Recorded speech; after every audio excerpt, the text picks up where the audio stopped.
Welcome to Updated Autopsy Report, a podcast from Yotsuben and Friends where we read and watch the inspirations behind Ace Attorney. I'm your host, Ben, and with me as always are Tiago. Yeah. And Rose. Hey. We're all longtime fans of Ace Attorney. We hope that through our perspectives, it'll reveal new details and provide interesting commentary for all the media we discuss. Our intro music is by Lace, and you can find all her other work at leiss.bandcamp.com. Today, we've all watched the first episode of Season 1 of Agatha Christie's Poirot, The Adventure of the Clapham Cook. Yay! This is our us diving into TV Poirot. We did do the Murder on the Orient Express movie adaptation in the past, but now it's time to get into what a lot of folks consider the best film, TV, the screen version of Poirot. David Suchet, the one and only David Suchet, playing Poirot here, and did so for a very, very long time after the start of this show. This show ran for a long, long time, and he stuck through it the entire way. This show, I don't have as much knowledge as I do about Columbo, but I mean, this show was kind of my understanding is the brainchild and like the animating force for the initial start of the show was Brian Eastman, who was the producer behind it, and writer Clive Exton, and they kind of set the standard and the tone for the show at the beginning here. And Exton wrote a lot of the early episodes and also did like script doctor work on it and kind of, shaped how the early seasons would go. He was the writer of this episode as well. This first episode was written by Clive Exton. It was also directed by Edward Bennett. Edward Bennett I looked at his IMDb page because I was not super familiar with his work, but it seems like he is a classic workaday director doing lots of just tons of TV episodes for this kind of stuff. So he did a lot of excellent work. Everybody is big fans of David Suchet as Poirot here, so we got a lot of requests to watch this over the past year or so. We also have, I think something to note here, I guess, up front would be also that Captain Hastings, played by Hugh Fraser here, is a character from Agatha Christie's original novels, but he is not in every story. He's only in a handful. Same thing with Miss Lemon, played by Pauline Moran. These are characters who show up in, again, a handful of Poirot stories, but in the TV show here, they appear very often, almost every episode, because you need somebody for Poirot to play off of. That makes for good TV to have a partner for your main detective, So they are inserted into many, many more episodes here to kind of give, just more stuff to write, and just stuff for the characters to do. Same thing with Chief Inspector Japp. He is also a character who shows up in several of the Christie stories, but again, here shows up way more often and is inserted into other stories that he was not in the past occasionally to, again, just give you more characters to play off. I was really afraid that when you started this whole thing about the additional characters, I thought you were going to say that the actor got canceled. I don't know why. That was my first immediate thought. I was like, damn, he got canceled already? Shit, we just got to hear. No. We don't know. First just episode, TV, canceled. TV adaptational work has to be done, It's important work. Sometimes what works on the book, on the page, does not always work on the screen. So things have to change. How did everybody feel about this first episode? Dipping our toe into the world of TV Poirot from the ITV production. Haha, yay, yippee! Ha! Yay! Yippee! More! Yeah, both of you said. Fun. I like it. Both of you said we're like, hey, can we watch more episodes? Actually, yeah. I immediately watched this episode and was like, I can't wait to watch the next one. Literally, the intro, and I was like, I'm in. I'm sold. It's this wild, like, Art Deco style intro. It's just so bonkers, and I knew immediately I was gonna love it, and I did. Poirot is still funny. He's a funny character. Yeah, I mean, this is the image of Poirot that exists inside my head. Like, no one else can do it. So, like, my thing. I've seen this episode before, because me and my friends were just like hanging out, and they were just like, "What if we just put this on?" And I go, "Okay, haha." And they like Poirot, and now I like Poirot. I think this is pretty good. I've not seen any other Poirot episodes. We've seen like a couple of movies here and there as a gang, but nothing. I don't really respect that other one as much. I actually when I went on my little tirade against the Hollywood Poirot done by Kenneth Branagh, however many episodes ago that was, I did get one or two comments from people who were like, "Oh, I kind of like that one. They're not that bad," kind of thing. And I was like, "It's fine. Listen, if you like them, it's fine. It takes all sorts." Yeah, we have to have big, strong opinions, and therefore, my big, strong opinion is I don't really care. I didn't see it because every time they've watched those ones, I've been away for Christmas. Right. That can't be so true. I haven't seen shit. It's funny. It is really. Wait, you've missed every time that you missed the Haunting in Venice? Yeah. You missed the one that happened on the Nile? Which one was that one? Yeah. I can't believe that the Haunting in Venice has Poirot handycam, like Poirot vision. Poirot so vision? Funny. Poirot vision's the scariest thing because a little detail's going to come out of you out of nowhere and kill you. Yeah. I would love a Poirot horror game. Also, I'm so sorry, listeners. My allergies are so out of control. Do not come to the East Coast right now. Everything is terrible. The pollen is so thick outside. Oh yeah, the pollen. I'm kind of just snorting it. I've got my allergy med. Good. I'm gonna make it. I just sound terrible. So I'm not dying. It's just summer in New England. Summer That's just how it works city. out sometimes. It's just I just have a light headache. There's a dog. I'm normal. Really? For now. This aired in 1989, January 8th. I wasn't there. You, Rose, you said that the intro was like a warm blanket or very comforting, like you were instantly in. I was laughing. I was clapping my hands. There's like a train. It's like that big old Art Deco train. It's so good. It's got, it is a triangle over his face for no reason at all. It's amazing. The aesthetic decisions that just dominated the early 90s are here already, right? Like 1989, it's all here. Like the layered like effects all over top of the Poirot as he's cut out and like kind of moving across the screen slowly. It's all here. It's very funny. But I also like I've seen this intro before. I'm sure somebody's like posted it online and said like love the old Poirot intro or something like that. And because I was like, oh man, this scratches something in the back of my brain. Like I've seen this a couple times before, So it felt weirdly familiar in that way.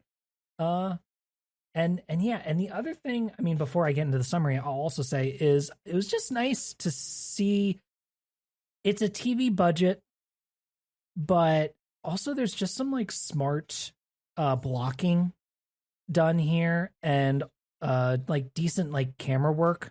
That's just like, it's not like extravagant, but it's just solid work and just a slight step above the average across the board. And maybe that's just that modern camera work is not often very good. So it could just be like me reverse, seen back in time and going, oh, look what we used to have.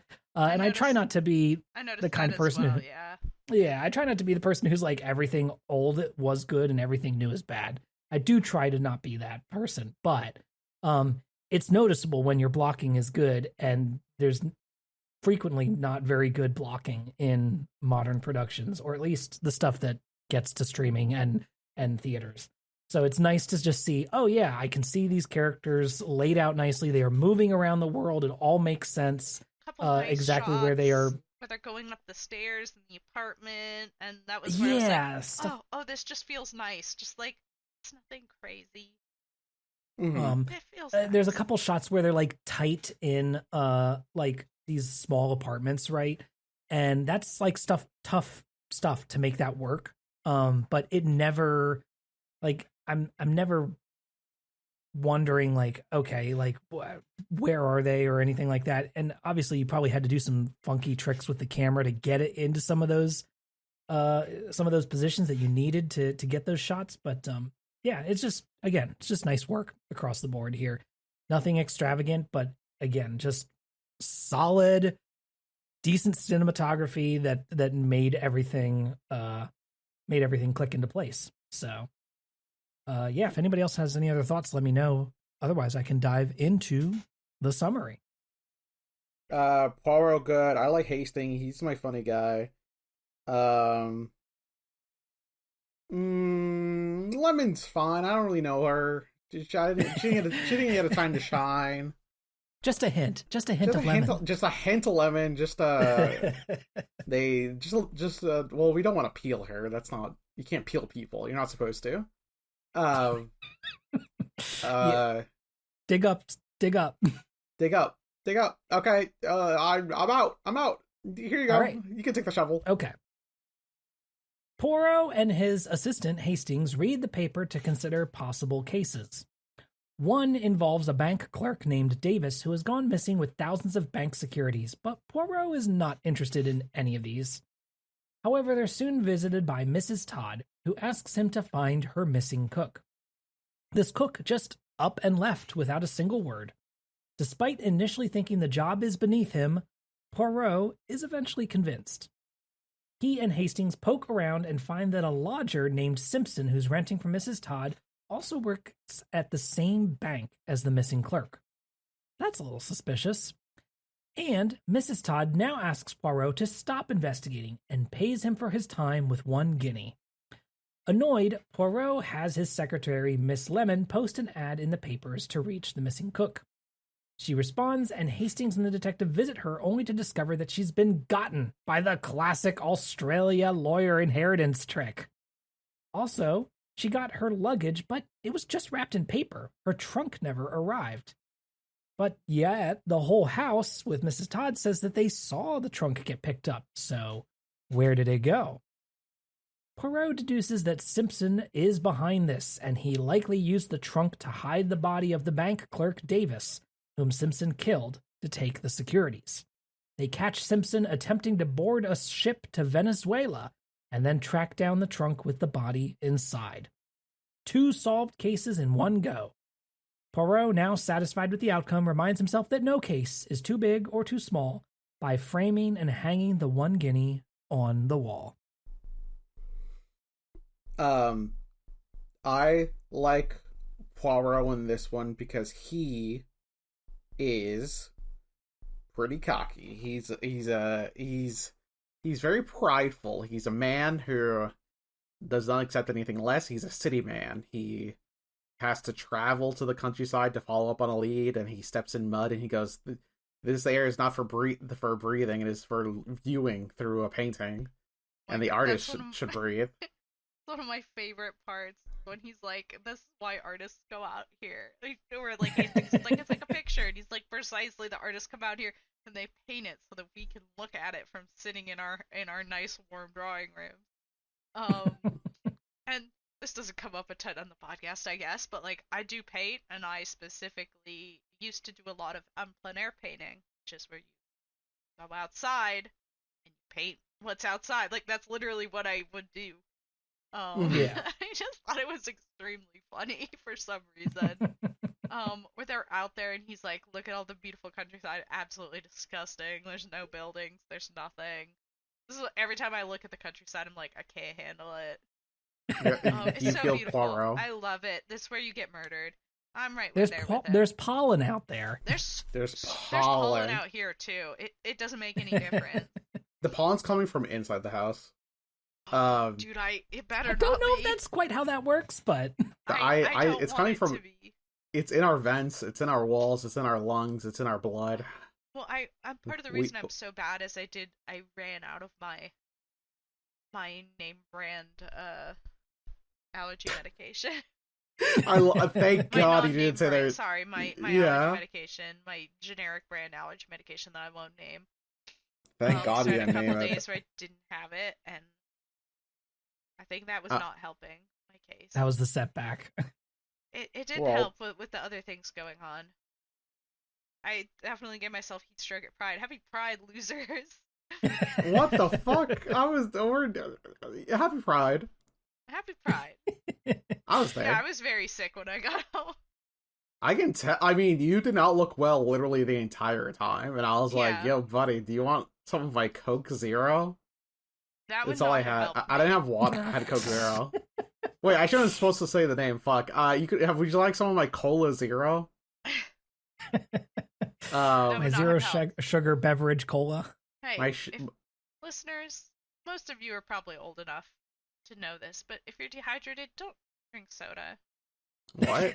Please drink water, please. What's wrong with soda? Well, it doesn't hydrate. If you're dehydrated, you need water. There's water in the soda, right? Actually, it has got a lot of sugar. There's like 2% in there. Well, I'm having the zero sugar.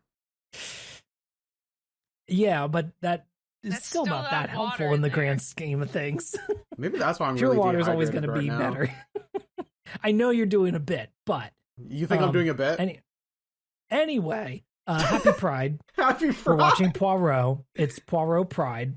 Poirot Pride. He is a little fruity. He's very persnickety. He's very persnickety. He'd be a persimmon. But that's his fruit. But like the way that Suchet plays him, kind of, he threads that needle of, yes, he is persnickety. He's picky. He does not like being outdoors. And yeah, he's a little bit of a prick, but like in that endearing like way, you know, he never falls on the wrong side of that line. And even the moments at the very start of the episode where Mrs. Todd is like, help me find my cook. And obviously Mrs. Todd is also, you know, supposed to be like intended to be portrayed as kind of a little bit of a rich, you know, maybe not rich, but, you know, well-to-do woman who sees certain things as beneath her as well. And she's like, well, you should help me find my cook because I need my cook. And you're a man who finds people and detects things, don't you? And he's like, listen, the queen's not involved, then I don't want to, you know, it's gotta be worth my time. And so but you know, she's like, well, this is important to me though. And he kind of relents and he's like, you know what? You're right, madam. You know, it is actually, you know, this is something that's important to you. You're right. I should go ahead and at least look into this for you. So he at least humors her and comes out for the initial consultation. I like the conversation between him and the... God, I'm going to sound like a fucking asshole because I don't remember her station. Was it maid? Was that the maid who lived at the house? Sorry, you're talking about the other woman who helps out Poirot? Yeah, the woman who helps out Poirot with, like, giving information. What is her freaking... I don't even remember her title. She's just, like, a person. Yeah, she was one of, essentially... Like a person. She's a person. Yeah, she was helping out around the house. She's the other maid there. I believe her name was Annie, if I recall correctly. Miss Annie. Because Eliza Dunn was the cook. Eliza was the cook. And there was Mr. and Mrs. Todd, and I think Annie was the other girl. I liked Annie a lot because she had a wild fucking theory about how... She's quite a character. She had I do like how Poirot's just like, tell me your crazy theory for why you think the cook Eliza is gone. And do you want to explain this theory? Sure. Tiago? Oh, it's the white slavers. It's the she got roped into slavery. She's a slave now. And then Poirot's like, well, what about her things? Well, she sent for her things, and she goes, well, she wants her things. And I'm like, you're fair, okay. I guess that's correct. I think my thing about see this woman, the cook, eventually, and she's just like a nice little granny. She's just a nice little granny. I think my favorite. Sorry, nobody is kidnapping this nice little granny for slavery in Arabia. Sorry. No. It does mean you get a funny scene in which David Suchet gets to say in his Belgian accent, the white slavers. The white slavers. Obviously, Hastings. And everybody, and then Hastings is like, the white slavers. I really appreciate like Poirot in this instance being patient. I feel like the Poirot that we were introduced to is someone who could have easily flown off the handle at such a ridiculous theory, but because he is a working professional, he heard this and simply just went, I'll have to consider this. Yeah. I don't want to consider this. If I was in his shoes and somebody told me that theory, I would be like, fascinating, miss. Tell me more. Yeah, where do they come from? Where do they go? Like, I must hear this idea in your own words. Go. What do you think happened here? I mean, we did deal a little bit more about like, oh yeah, well, she had to send for her things, yada yada. I mean, sometimes, you're in a situation sometimes where you encounter a person who just wants to talk. And every once in a while, you get the opportunity to like just be like, you know what? Go ahead. Tell me what you think, and you just get to hear them go. And it's rare when that situation is not, oh, I'm in customer service and I'm suffering because it's just somebody who's lonely and wants to talk, or somebody who's yelling at me, or whatever, right? Mm-hmm. Instead, it's very rare when it's that situation where you're like, no, actually, you continue. I tell me your theories because you just gotta know. I gotta know. Give me a sec. I had to debate whether or not I want to share the story. It actually isn't that bad at all. There was a moment once in my life where I was going through security checkout of an anime convention that happens in Boston. Some people might know it. Some eagle-eared listeners might know it. The only anime convention that happens in Boston. And the security guard, like, checking out my stuff was just like, do you believe in aliens? And I was like, yeah, I do, but, like, what's that got to do with anything right now? And he goes, well, they're amongst us, but they have to wear clothes. And I'm like, yeah, I mean, so do I. Yeah, so do I, man. And he goes, yeah, but they're all, like, hiding. And I go, I'm hiding, too. We're all hiding in a way, We're all hiding in a way. And he goes like, no, they have to hide that they're, aliens. And I go, yeah, for sure, man. He goes, yeah, they're out there. Do you believe in them? And I go, who's to say? I can't disagree. I hope that dude's all right. I miss him. I was just caught off guard because I was also just like dressed up as Mario, and I had to go into the con. Why would you ask Mario if he was an alien? Mario probably does. He went to the galaxy. He is Mr. Gay. Aliens. I was gonna say aliens exist to Mario. True. Aliens are real to Mario. And he knows one, her name is Rosalina. It's just one of those moments in life where I just went like, okay, dude. Speak your truth. Yeah. And this was a moment where I could share that with Poirot. In which that we were both simply just going, speak your truth. Tell us about the white slavers. It's been a little bit since I've seen the episode, and also I'm like lightheaded right now. How does the clerk fit into the that, like, where did the clerk come across? What's the connection between the clerk and the cook? Like, they must have met at this house, right? Is that correct? Yeah, they live in the same house. He's like a lodger. He's lodging in the same home. Thank you. Yeah. And that's how we saw this big ass trunk. Presumably. I'm just wondering what the exact situation is. Where, like, this dude's, like, walking around and she's like, oh, by the way, that was super large trunk. And he's like, oh, really? And she's like, yeah, it's my trunk. I'll never give it up.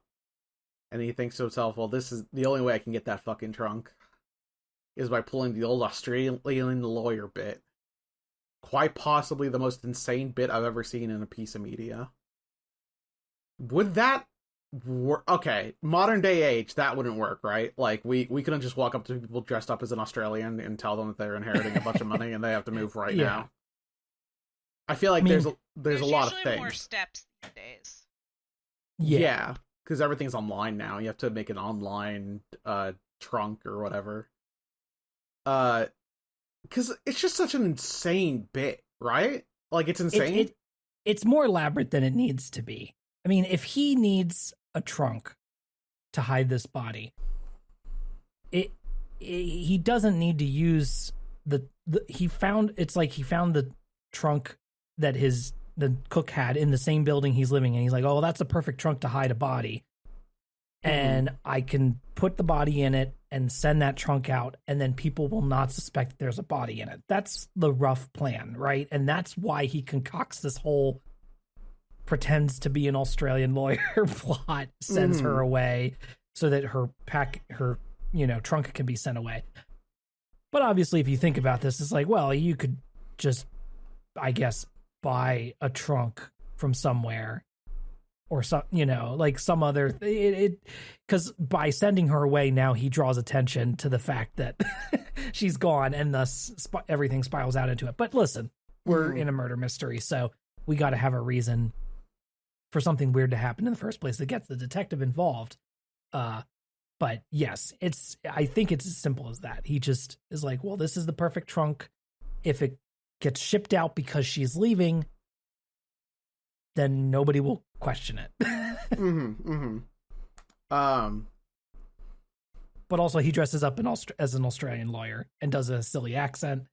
And it reminded me a lot of some of the Sherlock Holmes stories that also had the Australian lawyers that were getting gold, and to having property and, trying to get property from people, and that Holmes was, tracking down and all that stuff is very reminiscent of that. I was like, okay, something about Australia at this point in time was like, it was far enough away to seem exotic, right?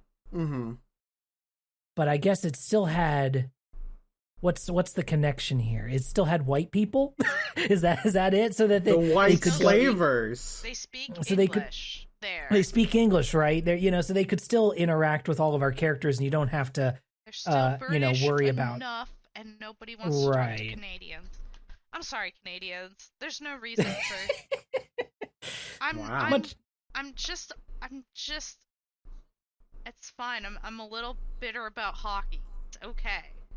Just like every American.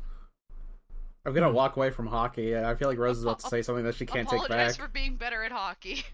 We gotta take Rose away from the hockey. We gotta take Rose away from the hockey. I have basically zero hocky knowledge, so I can't really comment. All I know is that Rose is turning red and she's blinking in and out, so anything could happen at this point. I'm just saying, if you beat us, you should fucking win. We gotta move her away from the hockey set. We gotta. I'm so sorry. It's okay. You're right. We need to get on track. Get a cup of water. Take a sip. My cup of water. Water's kind of like ice, but different. It's a warmer. Yeah, that's crazy. So this plan is enacted, which gets the insane plan Eliza done out of the picture. Her belongings, he says, will be shipped later. He says, like, if she wants to inherit this property, she has to quit her job, et cetera, right? Her belongings will be shipped out. And, but obviously when he ships them to her, he ships her belongings just wrapped up in packing paper and all that stuff, and keeps her trunk to hide this body and ship it out. I think the interesting thing about this for me is the like the subplot that is in which that like a clerk and his accomplice stole I believe it was coins from a bank. What did they steal? I watched Securities. I don't here's my secret. I don't understand banks. I'm not going to pretend I know what a security is in this situation, but I really enjoy the scene in which that Poirot is located at the bank because he is following up on leads about the missing cook, and we see the Inspector Japp, who is he's a funny. I like him. I think he's funny. I don't hate him. I think he's an interesting foil to Poirot. It also like is nice to have a detective character like their rival be someone who objectively listens to them during like evidence, like, oh, by the way, there's a body in the trunk, and he goes, all right, there's a body in the trunk, and I remember he believes him on that part. Yeah, he's like, all right. Because like the leap of logic is like what it is that it's simply just like you've been looking for a missing clerk who disappeared the same day that a trunk got shipped out. They are related. Like you could look into this, Inspector, and he goes, oh yes, of course. I enjoyed the scene in which that like he is forced to like inquire for the inspector's help, because I feel like apologies, I'm yawning because I'm tired and ill. I feel like in detective media, there's always often the like private detective versus the foil, which is the system, the man. And it is kind of like a breath of fresh air to simply like, yes, they are a foil to each other, but also my man's just like, oh shit, let's put aside our stupid bullshit so we can find this fucking body. Yeah, no, that makes way more sense. We gotta do that. Yeah. He respects Poirot, and obviously, like, there's the moment earlier where Poirot does not want Inspector Japp to see him there, and he's like, oh great, don't tell him that I'm investigating this missing cook, and all that stuff, because he has his pride about it. But it's yes, when it all comes down to it, they're both like, okay, we're solving the same case. We've realized that we are working essentially on the same case, just from different ends. Mm-hmm. Which is fun. Yeah, I like it a lot.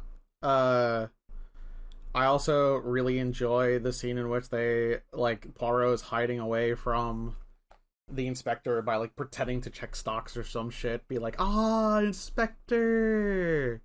I love. It reminds me of running into your cousin that you don't want to see at any event. It could be literally any event. It doesn't matter. But simply just like, hey, man. How's it going? Funny running into you here. And obviously the inspector does not believe it at all. I like the inspector character a lot. I think he's fun. I also do appreciate Hastings being the same intelligence level that I am, because my gray cells don't work all the time. I was about to say something rude about Hastings, and I'm not going to take back. No, Rose, speak your truth. Come on, let's hear it. What's your... I mean, I think he's a fun character. I was just going to say he's, like, dumber than a bag of bricks, obviously. He wants to go gamble. What's wrong with that? That's not actually... I wasn't going to mention that. Oh, interesting. I think my favorite scene in this whole episode between Poirot and Hastings is when they're on the train back from being out in the countryside after they visit Eliza Dunn. Mm-hmm. And they're sitting there on the train, and Poirot is explaining his theory that I believe it's at the time he's saying that, that the lodger and the Australian lawyer are one and the same, but he does not say this outright. He instead explains, well, these are, I saw the little bit of, sticky gum, on the side of the lodger's face, and things like that. So I think he might have had a beard on. And Hastings is like, oh, okay, I understand what you're saying. Wait a minute. I think they're one and the same. And Poirot says nothing. And instead we get the tight up close shot of his face with his eyes completely closed and his mouth completely flat, and then slowly curving into a smile, and then we fade to black, cut to commercial. That's me when I have a win con in my hand. Like, oh, Tiago, do you have a win con in your hand? Yeah, it's like, okay, how is this not a GIF that's been used everywhere? It's very good. It's a very good shot, and I was just like, yep, just perfect. Yeah, that's television, baby. I also do appreciate the line of questioning that caused him to realize that he had the beard on, which was simply like when he first ran into the killer, he simply just went, "Are you into the theater?" And the killer just went, "No, what?" And then moved on. And he goes, "Well, you had a." Then goes on to explain the Arabic gum on his lip that said they had a fake beard on. I just think that scene was really fun because immediately he comes in, like, they're like, oh, it's funny that he works in the same bank that the thing happened, and they go up and they see this dude, and you immediately are like, all right, he's the guy. Like, he's done it, and he knows. He thinks that Poirot is here to question him about the bank thing. Right. And Poirot is here to ask about the cook. But, like, Poirot, it's so fun to just be like, they're having two separate conversations. And then Poirot, of course, realizing, because he's the smartest, most special boy in all of Belgium. In all of Belgium. In all of Belgium. Well, maybe Tintin. The smartest, most special boy in all of Belgium. I believe it's snowy, actually. But, still, very fun to, like, realize that you're being questioned for a murder, and you don't even know a murder's occurred yet, but you know that this dude is getting questioned for a murder. Right, yeah. Oh, God, it's good. Yeah, it's fun. So, yeah, I think another really good scene then is, like, again, as they were told not to investigate then, but then they come back later then, and they follow up and they find Mrs. Todd there, and she's like, no, don't come in, I don't want you here, you know. And Inspector Japp is here, and he's like, well, Poirot, you've been told not to come in, so good day. And he closes the door. And Poirot's like, well, that's not going to stop me. And he instantly runs around to the other side and finds the maid there. Annie at the window. And she's so tickled. She's excited. She's like, I can't wait to help Mr. Detective. So she's instantly just is like, yeah, I'll answer whatever questions. What do you need to know? She kind of reminds me of like a Wallace and Gromit character. You know what I mean? Like, sure. She's just really excited to be helpful. It's like, oh, gee willikers, of course I'll help you. Yeah. I just like the character of Annie a lot. I understand that her theory was wackadoo, but I enjoyed her just overall demeanor. She was just happy to help. And she was really concerned about her friend. She was like, well, you know, she disappeared without saying anything. It was scary. Anything. It could happen to any of us. Any of us could get caught by white slavers. Right. Oh my god, such a fucking insane concept, actually. No, Annie, come on. You gotta be better than that. I talked myself out of it. I also enjoy the scene in which they inquire about the trunk from the train station man, who is quite possibly one of the most annoying people I've ever met, simply because he thinks he knows everything and he clearly fucking doesn't. I understand that he's working at his job, which is to check the luggage and make sure that the luggage gets delivered to the proper place. However, could you not be a little bastard about it? I'm begging you. I Listen, it's so important to have one of your witnesses that you got to question be a little bastard, though. That's a critical part of the story, because not everybody can be Annie and be super helpful. You gotta sometimes have the porter who's just a little fuck about it, you know? It's the just porter like, who's right. straight up like pissing me off. Because, like, he assumes everything. He's like, of course, yeah, my job's to watch the luggage to make sure it doesn't get delivered. What do you think? And I'm just like, we just got to be fucking clear, man. We're doing procedural shit. We're simply just getting through the fucking steps. Don't fucking antagonize me right now. This is me as Hastings, as Poirot would never say this. Poirot's too Right, yeah, we get to, Hastings is the one who gets to get angry and upset at him, and Poirot's like, no, relax. He's being very helpful, aren't you? He's the noble civil worker. And of course then he doesn't even get the notes about Bolivia correctly. Because he says, he's going to Bolivia because he had a bunch of banknotes, he had money that said Bolivia on it. And then Poirot later realizes, it's not Bolivia. He saw Bolivar, which is the currency of Venezuela. He's going to Venezuela. Thank God. I did not know that shit, I'll be honest with you. I mean, how would I know? Poirot knows this because Poirot is Poirot. Yeah, he uses all the little gray cells that he always has. His job is to know stuff. My job is to watch TV show. Yeah. My job is to watch the show in which he knows what he's doing. So they once they realize this, then they go to the docks, and they go to the wrong ship at first because of the Bolivia mistake at first, and then Poirot makes the realization, and they turn around and go to the other, just across the side, the other ship, and then he's like, wait a minute, there he is, and he's like, stop that man, and the man he turns around, looks at him, and he's like, oh shit, I can make it, and starts to run.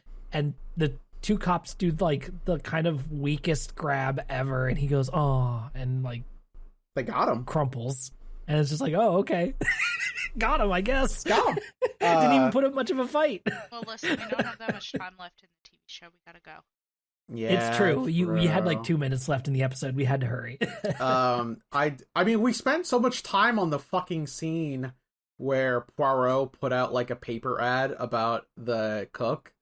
And we have a montage shot of him just staring at the phone and Hastings is like, oh, by the way, the Queen's on the line. And he goes, no.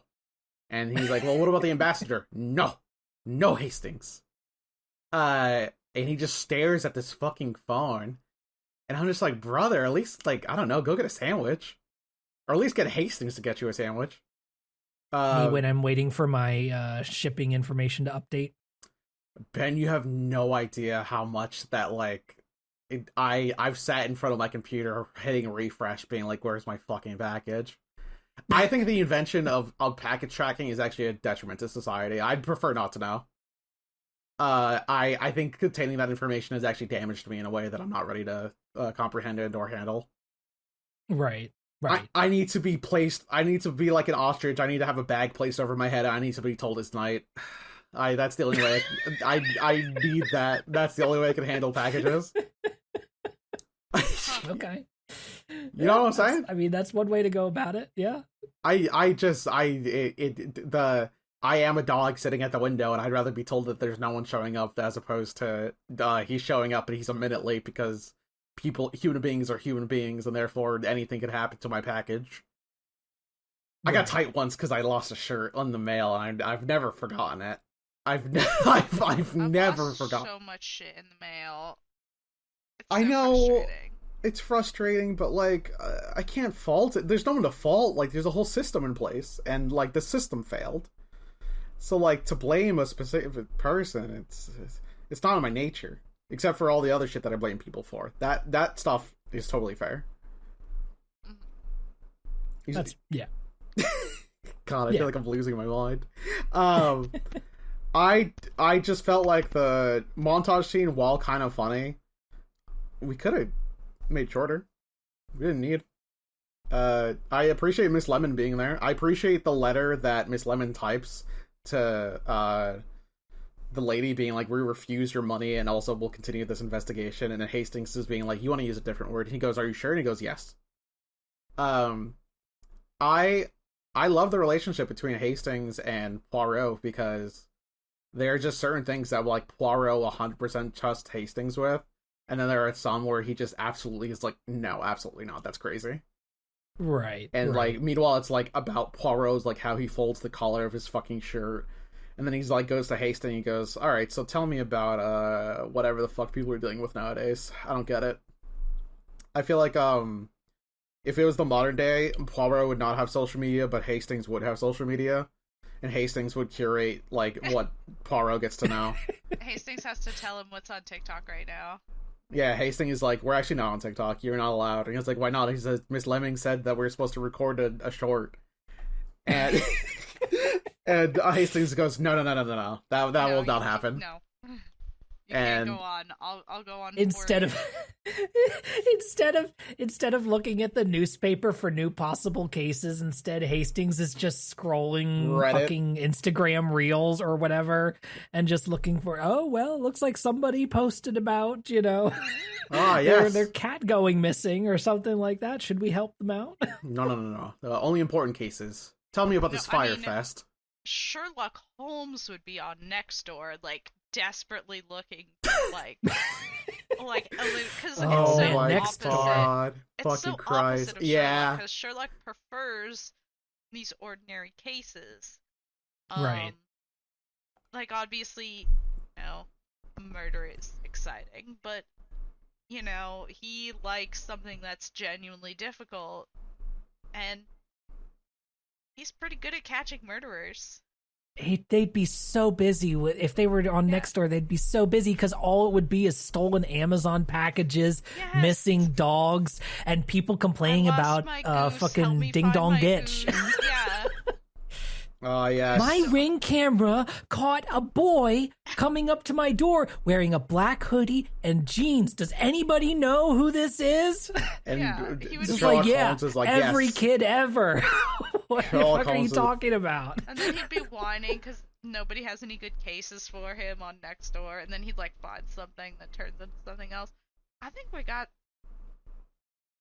something here.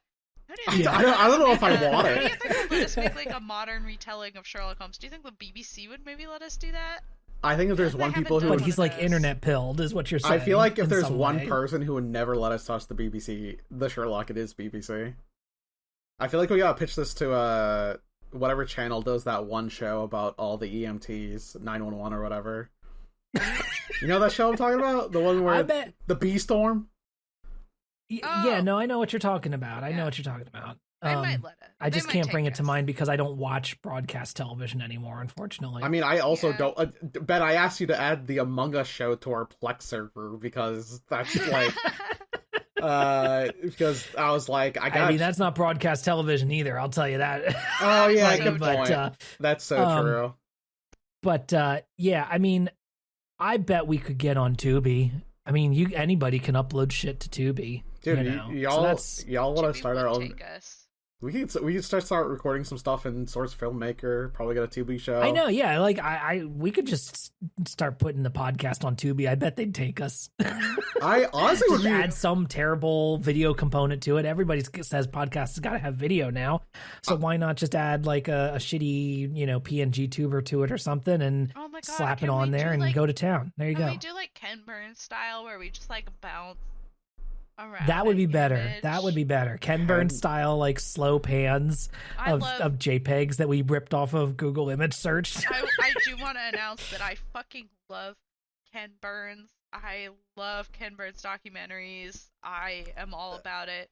It's really funny to just have a little bouncing image and be like, it's Ken Burns. I'm afraid to ask this question, but it's too late. I gotta ask it. Who's Ken Burns? Okay, he's a famous documentarian. Is he like Werner Herzog? No, he's very different from Werner Herzog. That's the documentarian I know. Yeah, so a lot less unhinged. He tends to do a lot of primary source only. So he will read you letters. He will show you videos of that time. He will show photos. It is primary source. And wait, commentary. I'm beginning to realize, is Ken Burns one of the documentaries the documentaries that H. Bomber guy fucking references in? I feel like he mentioned something about a Ken Burns documentary. He's a very famous we were getting too many steps away from. We got to go back to detectives, cartoon detectives. It occurred to me that I need to do my own research. I should have derailed the class with my Ken Burns question. Anyways, everybody watch Ken Burns' Civil War documentary, and also the baseball one's pretty good. Even if you're not that into baseball, I still like it. I think these are pretty uncontroversial takes. Yeah, I think most people would agree with us on the. I think your take is good. Positive. Once I was at a grocery store and I saw Ken Burns, and I was not weird about it. Thank God. I'm so proud of you, Rose. I'm so proud of you, Rose. He lives in Massachusetts? Yeah. I don't know shit about this guy. Going back to the Tubi show about pitching modern day social media to Poirot. I'm honestly afraid of him getting like a letterboxed.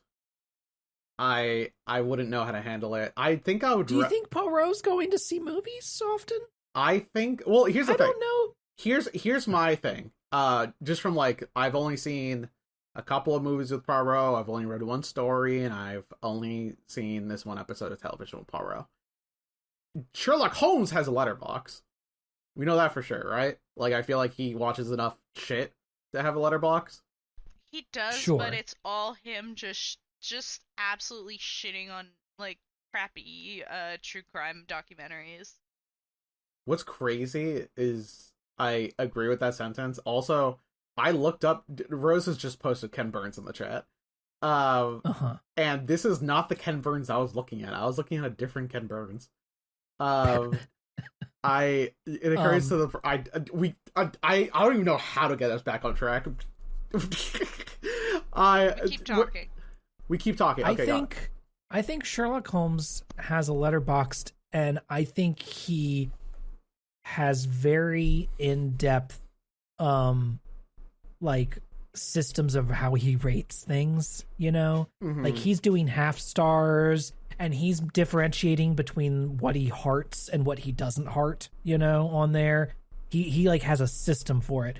Poirot, I almost feel like Poirot is very minimalist, just logs what he's seen and does not rate at all. You know what I mean? I'm just imagining a single comment that simply was just like, I saw this with Hastings. Yeah, tags it scene with Hastings. One of his on his letterbox tags is it's scene with Hastings or like scene with Miss Levin, and that's I would love. Yeah, that's kind of it. That's kind of it. I like how we confirmed that basically Hercule Poirot incredibly offline, whereas Sherlock Holmes. I mean, he strikes me as very cultured, right? Yes, very cultured, but not online. Which is, I think that's nowadays that's a harder thread harder needle to thread, excuse me. But God, then, I mean, me. he's going to the theater OG. Mm-hmm. You know, he's not going to movie theater. He's seen plays. You know what I mean, right? I feel like is Poirot. Now, obviously, this is helped by just the time period that he's set in, but. Even if we're trying to take that away, I think he's still going to see plays, productions, people speaking, you know, musical performances, things like that. But I don't know if he's going to the movies. No, Sherlock Holmes is going to watch Texas Chainsaw Massacre. I believe in my heart, and there's no one that could take that away from me. Meanwhile, Hastings is like. I think it really depends on the Sherlock Holmes. Which Sherlock? Hastings is like, I've seen the new MCU, Poirot. I found it quite entertaining. Poirot's like, nonsense. Do not wish to see. That Fantastic Four film doesn't have Chris Evans as Human Torch. I do not care.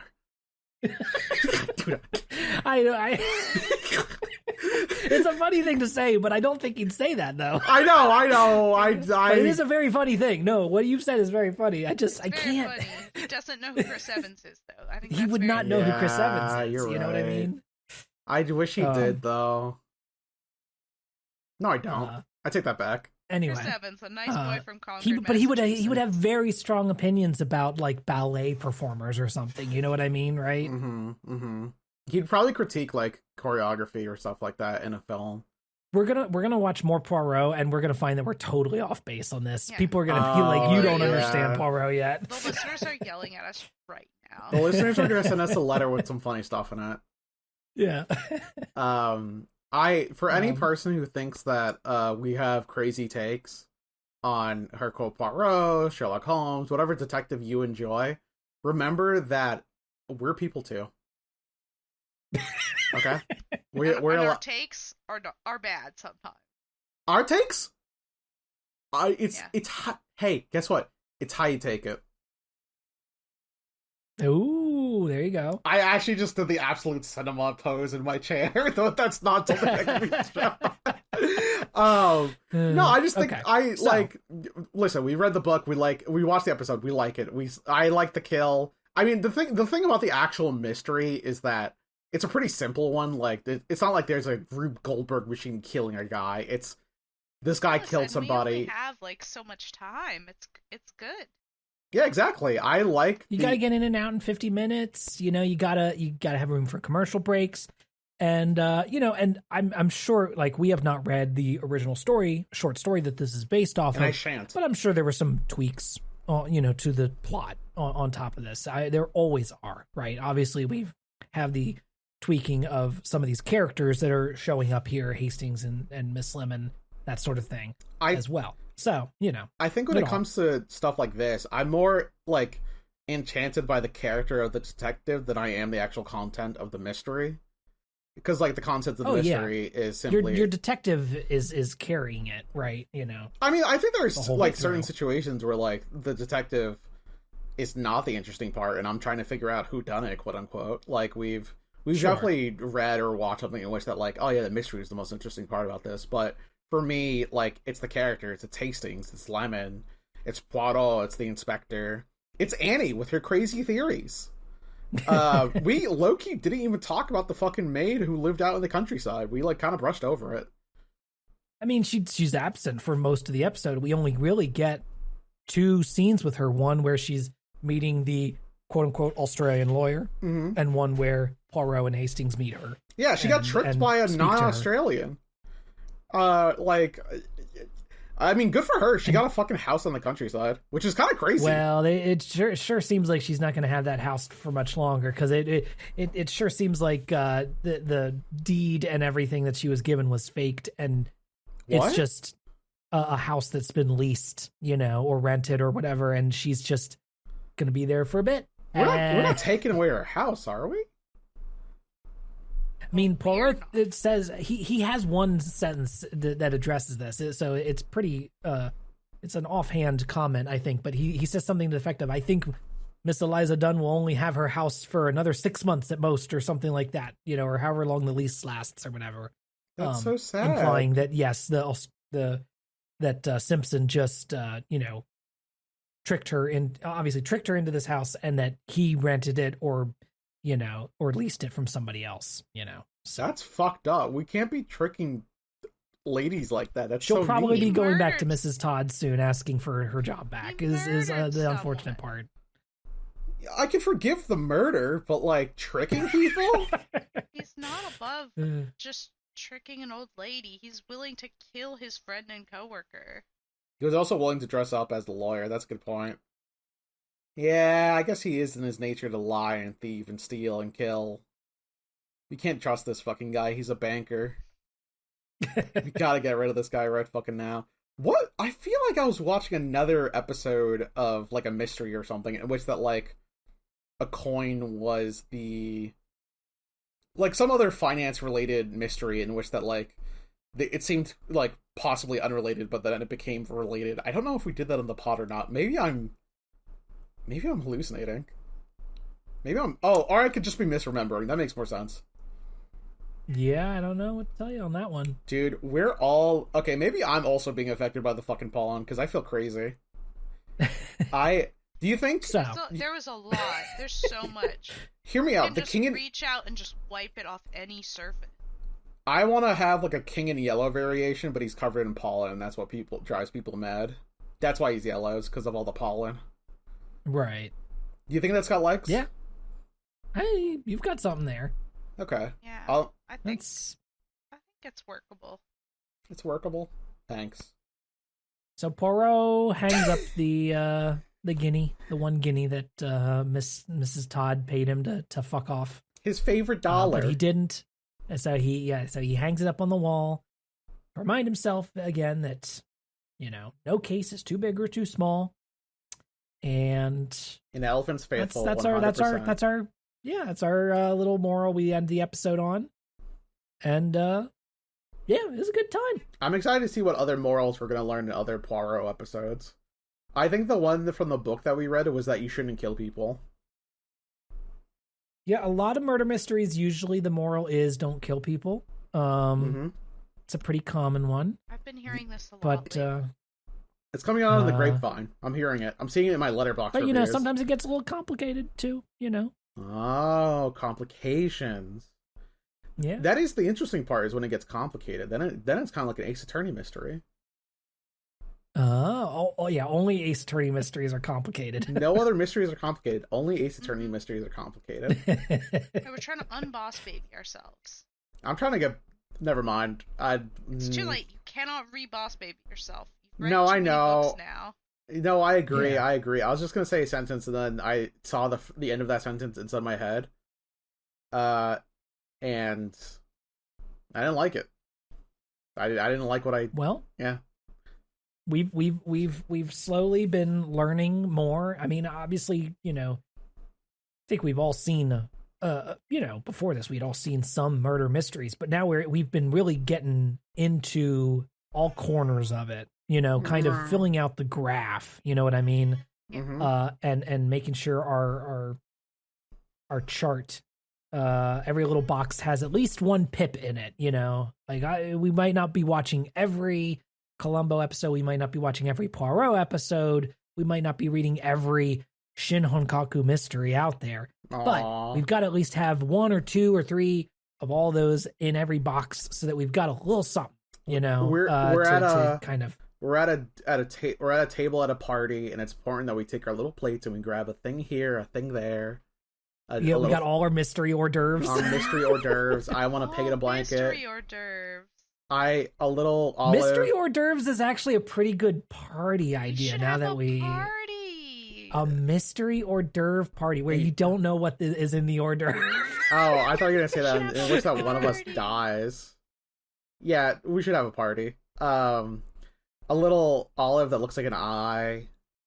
A little pig in a blanket that looks like a cop in a blanket. Yep. That's gonna be way harder to make than the eye thing. I'm gonna be honest with you.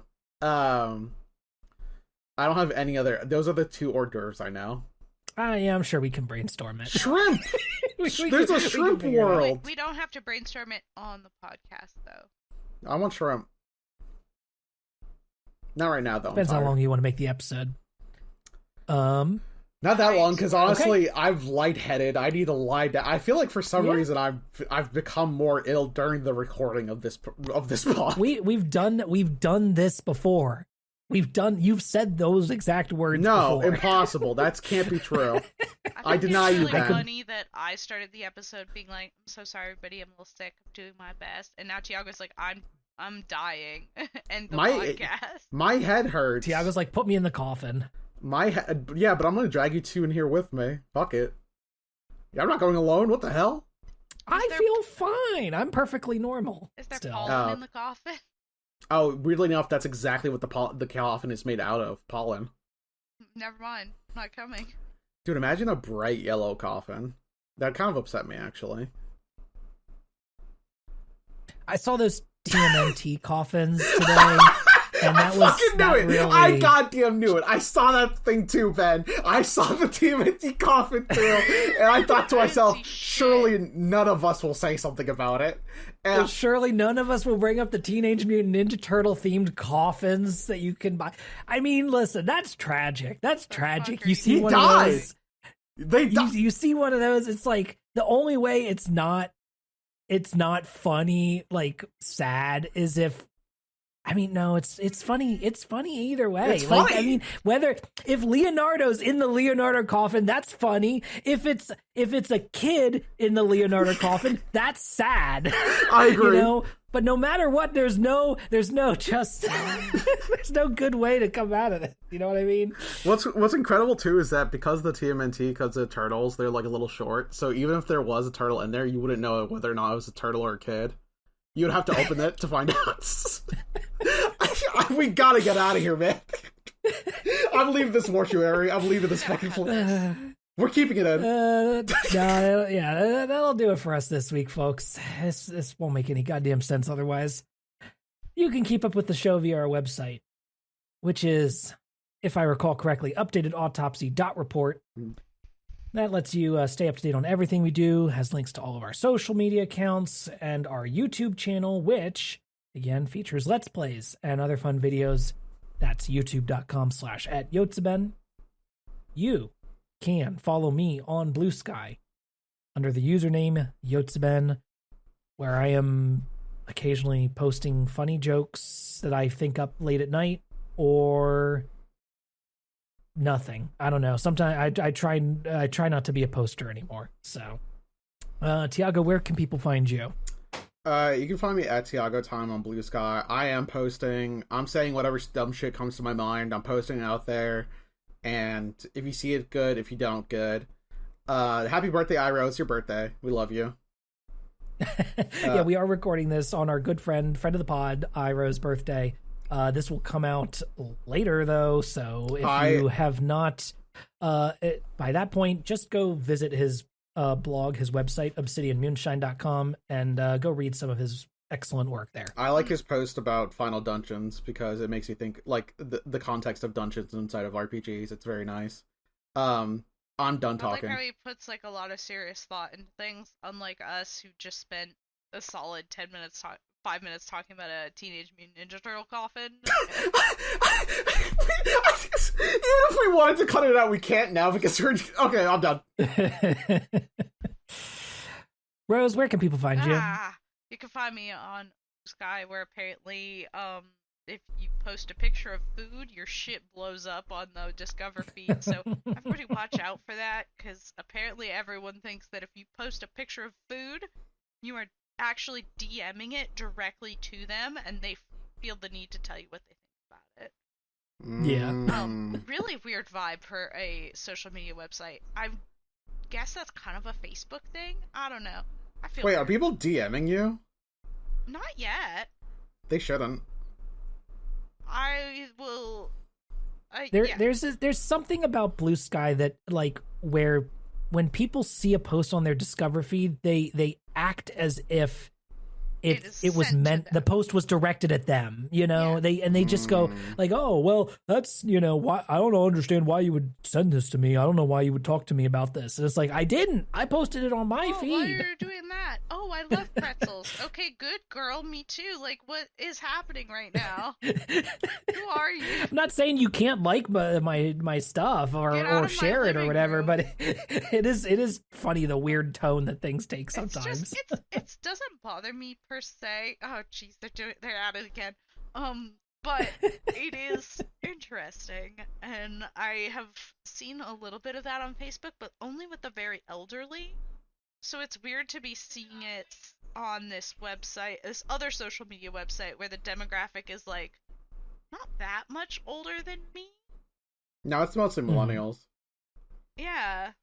I'm like, what's happening? Why are you turning into our parents? It's that or our grandparents even. Cut that shit out. You can it'll also happen find me to hiding you under my bed, because there's so much pollen in the air, and if you are also affected, I guess we can all hide under the bed together and just wait until whatever is doing this stops, and then we'll be okay. I should start doing lines of pollen outside. I wish you the best. I will not be joining you. I hope y'all have fun. Okay. Thank you so much for listening. We hope you'll rate and review us on Apple Podcasts, Spotify, or your favorite podcast platform. We decided that we did want to watch more Poirot, since everybody was like, actually, please let me watch more Poirot. So we're like, okay, let's do another one. Let's do another one. It occurs to me that right now I don't have the mental fortitude to do anything else other than watch a Poirot. No, it's okay. So next time we will be doing, again, season 1 of Poirot. This time we're going to jump a little further in and do episode 9, titled The King of Clubs. Yay! So that's what we'll be watching next time. So if you want to watch along, join us, and we will see you next time. Thanks, and have a good one. Bye. Bye.